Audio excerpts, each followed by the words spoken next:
driven, hip hop, fast cars, basketball, and brain surgery. That's the inspirational story of Dr. Jason Cormier. This is Book Talk. I'm your host, Anthony Muirore. At Book Talk, we have authors come and tell us about their books, and always we have great authors with us talking about great books.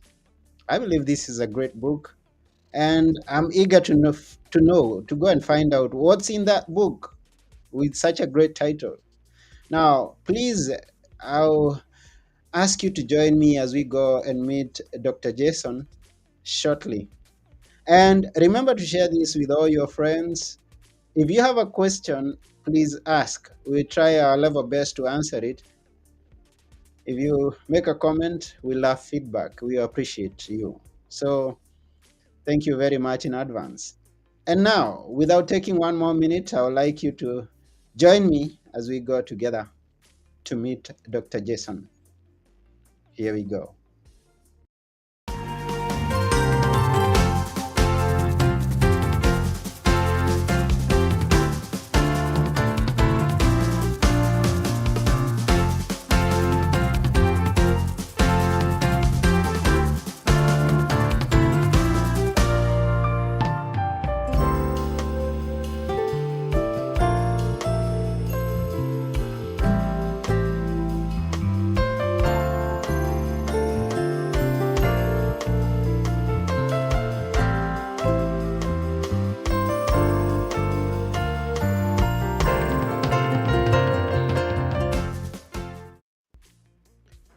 Hello, Dr. Jason. Anthony, hey, how are you today? I'm good. How about you? Doing great. Thanks for having me on your program. Yes, welcome to Book Talk. We love books and we love book authors. And so we appreciate you taking your time and joining us here today. Well, you've had a number of really great, talented people on, and so I'm truly humbled to be part of that now, part of that roster. Oh, that's good. So, where are you based? I'm in Lafayette, Louisiana. It's we call the South, and so it's a bit hot. I guess it's hot all over the country now, but I'm in Lafayette, Louisiana, about Mm, 2 hours from New Orleans, Louisiana. That some people might recognize. yeah, that's cool. I'm somewhere the other side of the world. I'm not in the in the states. I'm from somewhere else out of the world, but it's also hot where I am. Now, before we even get to talk about your book, we would like to know who is Dr. Jason. I mean, I'm calling you doctor. Someone is listening and is wondering, hey, who's this doctor?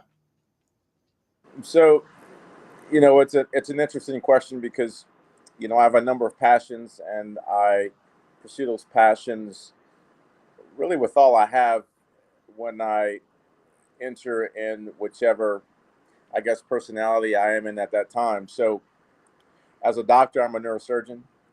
Overall, I'm a pretty average person that was able to overcome some obstacles that some might feel were insurmountable. There are tougher stories out there, but my story is, listed in the book, outline at least a snapshot of it. But I'm a humble guy from Lafayette, Louisiana, the South, and very interested in, medicine, music, racing, and I was involved in sports. And so I was truly blessed as, again, an average black guy, African American, that wanted to make something of themselves and decided I was not going to settle for less and I was going to push. And I was at points in my life that I didn't know what was going to happen or where I was going to go. But through the grace of God, family, and now my significant other and my family, Caitlin is my fiance. It's been great. I've been blessed, and it's a road that I've enjoyed. Wow, that's quite an introduction. Thank you. And we will be eager to learn. We love inspirational stories, and your book is one. So we are glad that you're presenting it to us. Now, for someone who's just joined us, this is the book that we are talking about. Driven, Hip Hop, Fast Cars, Basketball, and Brain Surgery. Now, that's by Dr. Jason. Is this your first book, or have you written something else before? Well, Anthony, that's an interesting question. I've written books, but I this is the first one that's actually been published, Okay. and so the other books were probably not as good or probably horrible. So I was more so embarrassed to share it. Mm-hmm. The book that I was had some reservations in terms of letting people look or delve into the privacy of my life, the privacy of my journey. And in actuality, it became very therapeutic to my surprise. And so I'm very happy that I agreed to engage the product project. And it came out, I think, really well. I hope people enjoy it. Yeah, they will enjoy it. And since you've been writing, how far back did you get started with writing? So I started writing in college. So now this is some 15, 20 years ago. But it was more so writing. I have such a great respect for authors that have, just begin that journey, Mm-hmm. because I think it's really easy to sit down and write, or write one page per day, and to set goals like that. But in the end, you people don't really talk about writer's block when you get started, how to collect your thoughts, how to take notes, what interviews become important, and how to ultimately bring that story together in a way that it's somewhat of a head scratcher, and you're like, oh, that's right, this happened, and now I see how this connects. And so I still consider myself a novice, and this book again is a I was inspired to write it because I wanted to share the story, but I was very nervous too because I wanted to share the story in a way that people would accept it, follow in that path, and be better than I did, and maybe avoid some of the mistakes that I made to become a success in their lives. Yeah, and we thank you for that. Don't we all need to give back to the society that gave us? And when you look back and you want to help someone else to avoid the challenges, or better still, to know how to overcome the challenges that they are going to face in life, because all of us are going to face challenges at some point in life. And so, when you've been there, done that, experienced it, it's good that you share your experiences, your knowledge, your tips and tricks and ideas. So we thank you for taking your time to writing this book. Absolutely. I couldn't agree with you more. I don't think people really truly understand that when they see successful people, that doesn't necessarily represent success after success. It represents a lot of failures, Hmm. and that process of learning and getting up and having really just a reconnaissance, your belief system, and a supportive cast that will move you forward. And once you see that an average guy like myself was able to overcome some of these odds, it makes it more of a reality to other people. The book talks about not only the failures, but it talks about the mental issues like depression. And when you look at a person, a lot of people out there have had some sort of mental drop, and ultimately the triumph occurred. And I think that the more of us that share those stories, because mental illness is it's a real thing. Hmm. People just simply don't talk about it. And I think the more we talk about it, then that silent crisis will be brought to life, and we can help a number of people throughout the world. Oh, yeah, sure, sure. The more that we talk about what is happening around, what is happening to ourselves, and share it out there with the world, we are helping someone there who could not have access. And this is what I get to hear from people who uh, learn or who bring out that voice, that feedback, and they say, you helped me. Now, this is the picture that I get. Each and every one of us has someone that is looking upon us, that is looking to learn from us. So it's good that we voice it out. It's good that we put it in paper like you have done. We are there for one another. Now, maybe we can get a bit of what your story is about, even before we go into the book. Share with us as much as you can without spoiling the book. So I was, like I said, I was born in Lafayette, Mhm. Louisiana, south, to a mother who was a teacher, a science teacher, and really through her own hard work, determination, her own reconnaissance and belief in God, she was able to raise four kids. How she did that, because we were all really bad kids, but we listened to her, I guess, enough to become the successes that we are today. Mhm. My youngest brother passed away in a car accident, and we had some things we had to deal with along the way, but somehow or another, through the grace of God and through my mother, she kept it all together. She kept us in what we call here private schools, which obviously it's a burden to a single mother that's on a teacher salary. But through that and working summers when other parents were doing other things and going on vacation, she was working to provide us with the best that she could, at the same time honing in on what was important in life, and that was our education. We remained in sports. I was pretty good in basketball and baseball, and my older brother was really good in track and also football, and my sister was also good in track. And then my younger brother, like I said, who passed away, he just got it all. I mean, he was basketball, football, track, you name it. And moving and matriculating through high school, I went on to Louisiana State University, played under Coach Dale Brown, got to play a little bit with Shaquille O'Neal, Mm. Mahmoud Abdul Rauf, and a number of other great stars like Ricky Blanton. But playing for Coach Brown was certainly something special. And the relationships that I built along the way of my journey helped me to really truly inspire things within myself to be more like other successful people. And it reminded me that, surround yourself with good people, take the time to learn as much as you can, be a thief for knowledge, and just never give up. And so Coach Brown really instilled a lot of that into us. And look, I had a good high school coach as well, but I think that the players around me, some of the guys I grew up with, one of my very good friends who went on to do some really big things in the bottling industry, Troy Taylor. These guys are making big waves, and so I was part of a successful cast of friends, which also helped me to be successful, because successful people tend to hang around one another.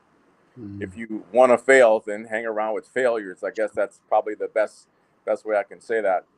Mhm. So moving on through from LSU basketball, I would matriculate to LSU Medical School in New Orleans, and then ultimately matriculated into the neurosurgery program at Duke University, and ultimately finished up at the University of Alabama, Birmingham, under Mark Hadley and Dr. James Markert, who that neurosurgery program is something very special. It's always in the top five in terms of neurosurgery programs, and I'm so proud to be have been able to share those experiences and absorb the knowledge that I did.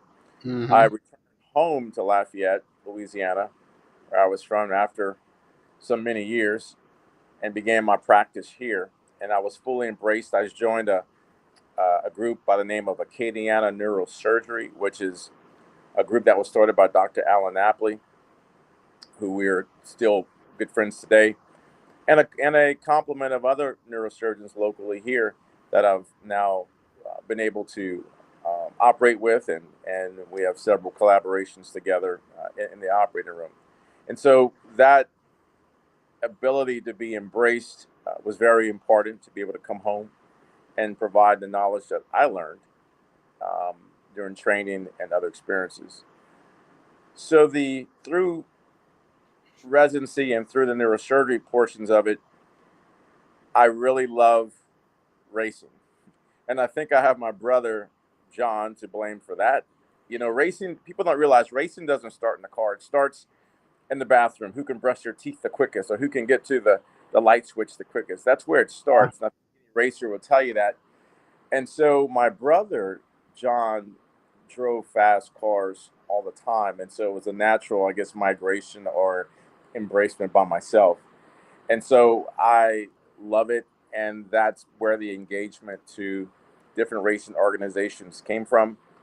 I started this group called Motorsport Safety Group, and it was a group that was started with Alan Apley, Julian Bales, and also Danny Bedros. And the whole premise of the Motorsport Safety Group was to give back to racing and elevate all elements of high contact sports from a neurosurgeon standpoint, since we deal with brain injury and trauma all the time. And Mm-hmm. that was something that became something much bigger than the idea in its origination. And so the Motorsport Safety Group became something that not only looked at and collected data on brain injury, we looked at the science and technologies of prevention, diagnosis, and then also treatment. And so the evolution or the genesis of introduction, if you will, of the Q collar, a collar that's been shown to decrease at least axonal injury uh, by 90%, which we believe that is one of the precursors to the so-called CTE, chronic traumatic encephalopathy. Mm. From there, I was a DJ in high school. I was always interested in music. And so I remember in 2015, I attended this concert in Alabama. It's called the Hangout Fest. And I was able to be part of an audience of a guy that was on stage, a DJ. His name was Skrillex. And I remember looking in the crowd thinking all of these people are just having fun. They're living their lives. They're not thinking about the problems of the world. And it's young energy. It's free. And people are just feeling good. And from that, I had the opportunity to speak to a very famous Cajun fiddler, a guy by the name of Hadley Castile, who had an unfortunate issue with brain cancer. And before he passed away, he said, "Doc, I make music that I think will make people feel good." And that really sparked a lot of my return to music, if you will. Like when I was in high school, we had a group, and it was Marcus Brown and Carl Martin. And Marcus Brown is now on the TV screens. He's an actor and doing some big things in the entertainment business and also virtual reality. Carl Martin was one of the main singers and main writers for a group called Shy, and they sold millions and millions of records, and we're all close friends today. And so we had a group in high school, and we had a couple of opportunities, but we kind of went separate ways, but stayed in contact. Separate ways professionally, but stayed in contact. And so after that concert and speaking with Hadley, I decided to return to music and upgraded my studio and built a studio at home. Started making music, and ultimately it ended up in being able to do music with country stars like Colt Ford, Ty Herndon, Boomtown Saints. After meeting now the CEO of A-Track Entertainment, Noah Garden, and Jeff Goodwin. And I've met a number of people along the way. Suzanne Skinner, you name it. The Precious Harris, just really instrumental people in my life that began with some really close friends. Angelique Getty, I could go on and on in terms of names, but at the cornerstone of all those things, it came together in a way that was just seemed to be magical. And so I was able to give back to racing on the racetrack through uh, Ryan Brothers, Josh Ryan, who's still racing for NASCAR, and it's able to speak to a number of drivers and design some protocols and lectures to the drivers about health, safety, brain injury, back injury, fractures, you name it. And so it kind of all came together, and now I have two Billboard awards, a Gold Award, and I'm part of a really good record company and producing music and having fun. And like I said, my better half, Caitlin, and our son Brixton, and our my other son Kason, and my daughter Celine. It's come full circle, and it's that's my diamond, my pot of gold in my life. Hmm. What a beautiful, beautiful, beautiful presentation. Now, first and foremost, as we go a bit back, sorry for the loss of your brother. It's not easy to lose a brother. Yeah. Yeah, and you've come a long way from when you were young. And as I read your introduction, you're young, poor, and black. What are a disadvantaged starting point? And then you end up here. And as you mentioned, we look up to people who are achieving things. And those are the people that influence us to try to achieve things, to have dreams, to go after our dreams and achieve them. Oh, for someone who's listening out there, now we are listening to someone who's played with Shaquille O'Neal, someone who's a doctor, a surgeon now, someone who's written books, someone who does music and has got awards and is still shining on. Now, what an inspiration to listen to such a person. And the book that is written is known as Driven. For all those who are hopping on right now, Driven, hip hop, fast cars, basketball, and brain surgery. Now, what a combination. Now, tell us, we'll come back to what's your favorite amongst those all combinations. But before before then, let's start by being young, poor, and black. How did you view that, and what are some of the things that you remember, young, poor, and black, that still ring in your mind, and you, in a way, I don't know in what way, but they ring in your mind up to today. I just recall that, when you're young, everyone is essentially the same color or the same whatever. You don't really look at that stuff until you start to age. And as I got older, it became more of a reality that, hey, you're different, Mm, not necessarily in the best way. I had some great friends that were of different ethnicities. However, there were other people that were, it was a culture shock to be called, vulgar profanities.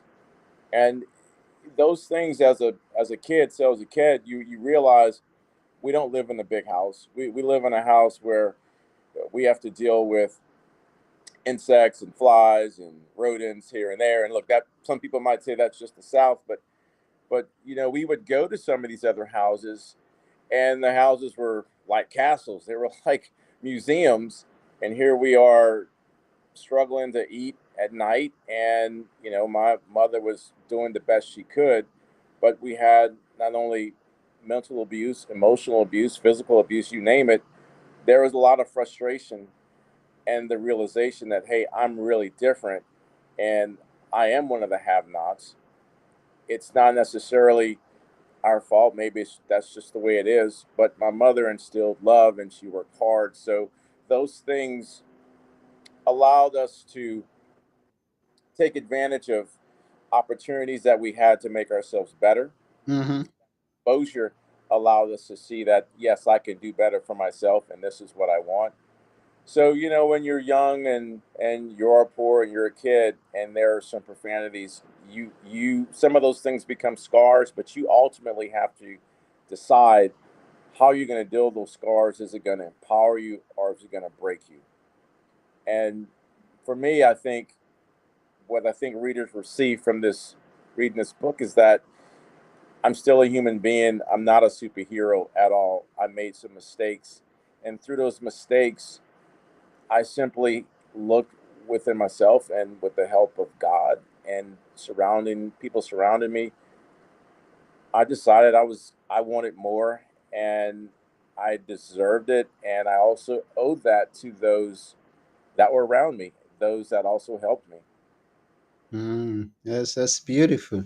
And now you've accomplished the things that you've accomplished. You've been to places and have some great memories. And which is your favorite of the achievements, or what's the one that you're most proud of the great things that you've done up to now?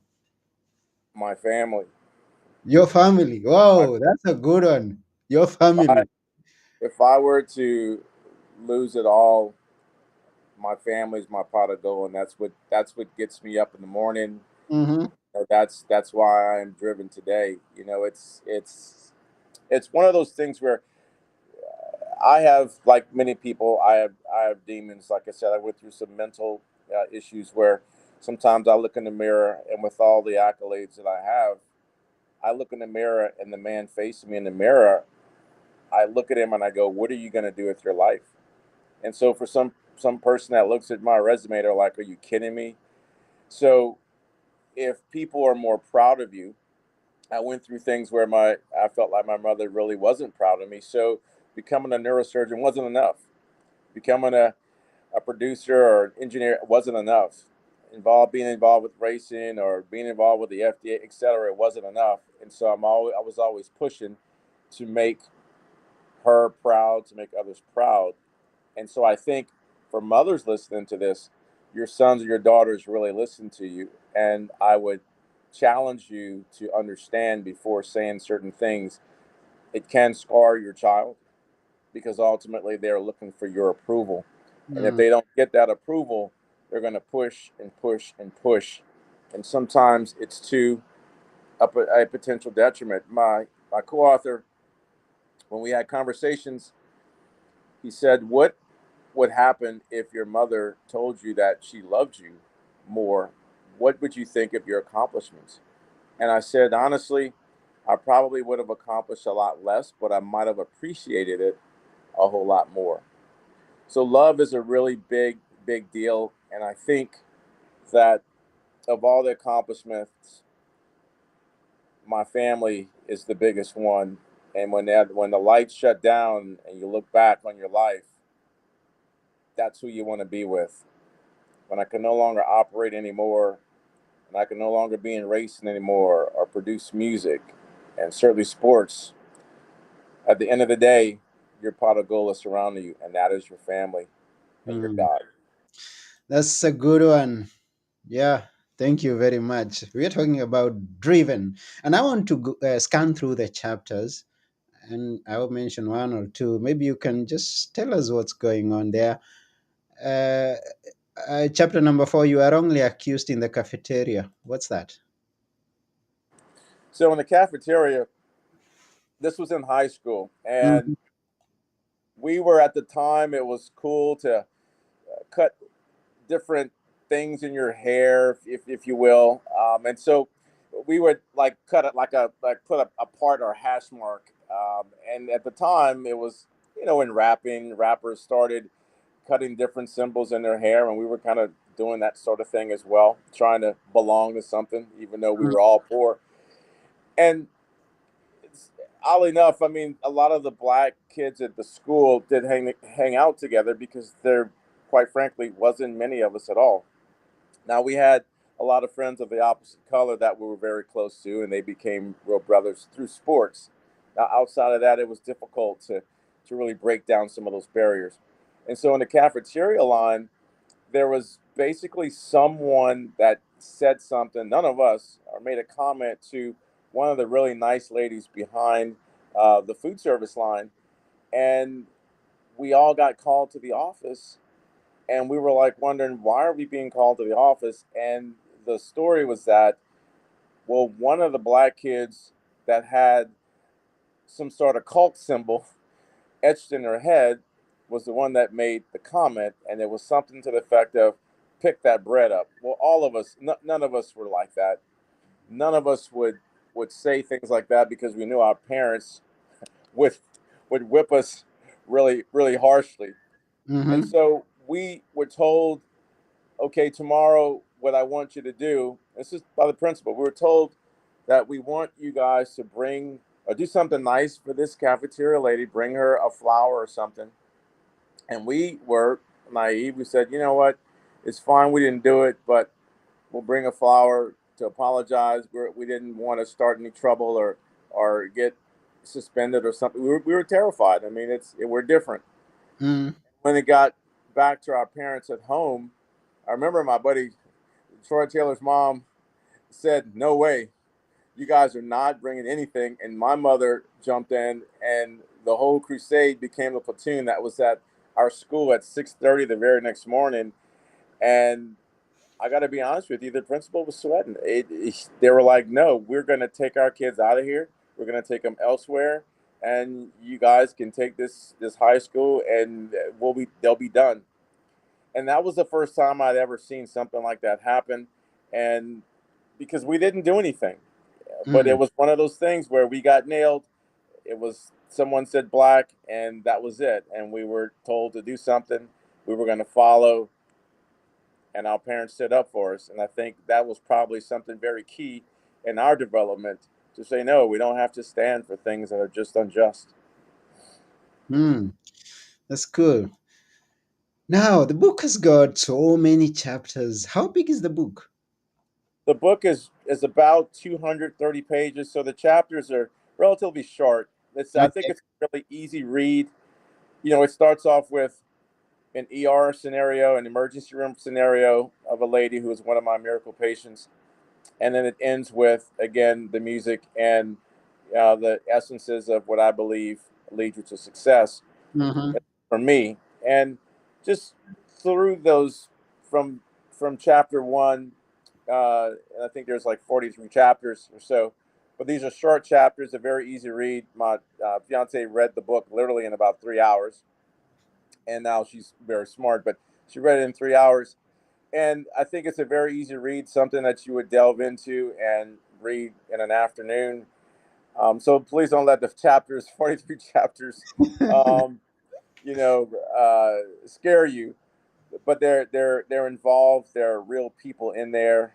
Shaquille O'Neal's in there. Coach Dale Brown's in there. A number of my friends who they interviewed are in there, and it gives you a picture of what other people thought, gave their comments, and so it's written from those experiences and attitudes and what they thought about me, which was also very therapeutic in Hmm. doing the book.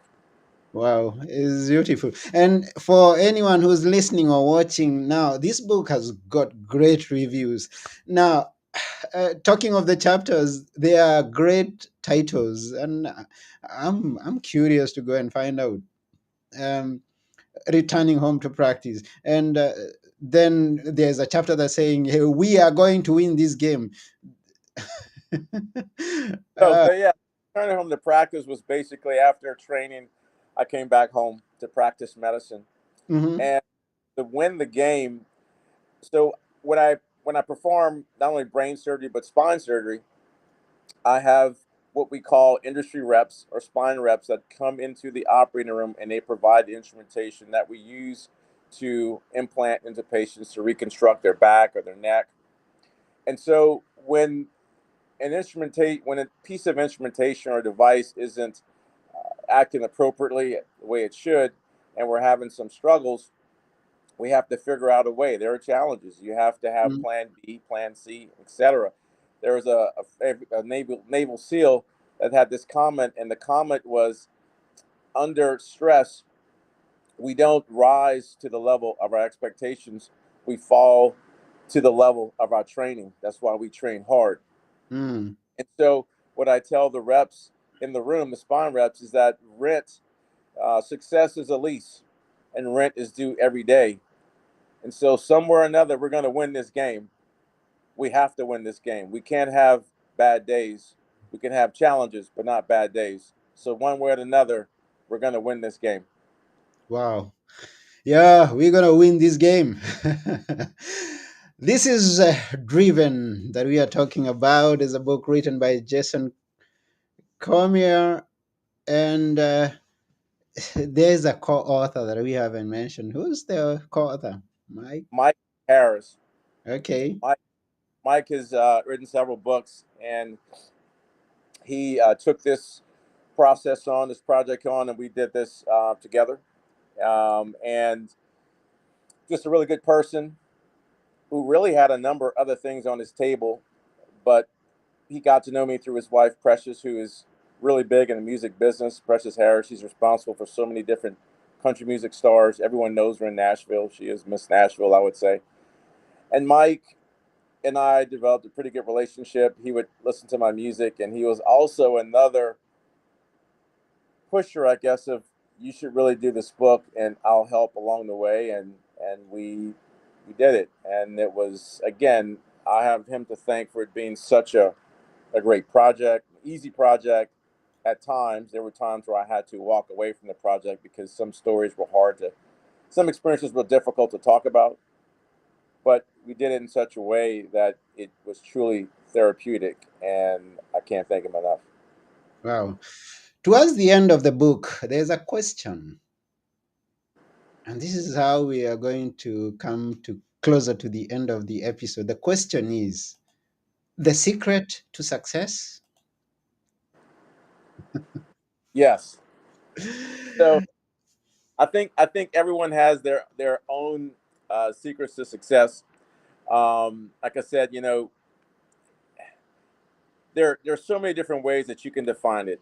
Mm, Um, for me, I listed really different attitudes, if you will, and some of those attitudes, um, re- surround yourself around excitement. mm, Always be excited. Small goals lead to big goals. mm-hmm, Try to remain focused. Okay, so one, two, and three. That's try to remain focused and focus on things. Be passionate about it. And number four is your persistence. Right? Be persistent about things. Surround yourself around good people. And what that entails is reading something every day, being accountable for things, putting yourself in nature, and again, just pushing hard and just never saying that I can't do it.